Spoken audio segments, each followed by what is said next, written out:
Баршаңызға сәлем, каналыма қош келдіңіздер. Абайдың 30-31 қара сөздері.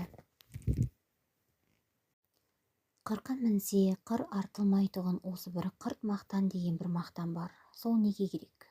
Неге шырайды? Ол ар есті білмейді, намысты білмейді. Кең толғау, үлкен ой жоқ, не балуандығы жоқ, не батырлығы жоқ, не адамдығы жоқ, не ақылдылығы, арлылығы жоқ.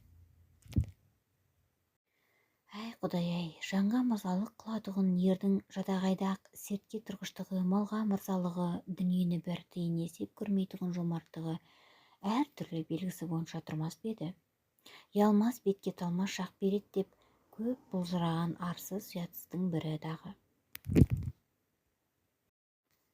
Естіген нәрсені ұмытпастыққа төрт түрлі себеп бар. Әуелі көкірегі байлаулы берік болмақ керек. Екінші, сол нәрсені естігенде я көргенде ебәртләну керек. Көңілденіп, тұшынып, ынтамен ұғу керек.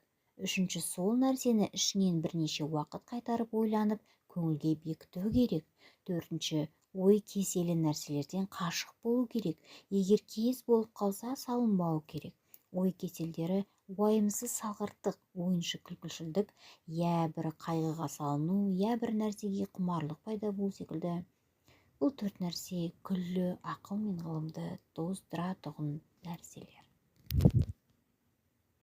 Сіздерге Абайдың 30-31 қара сөздері түсінікті деп ойлаймын.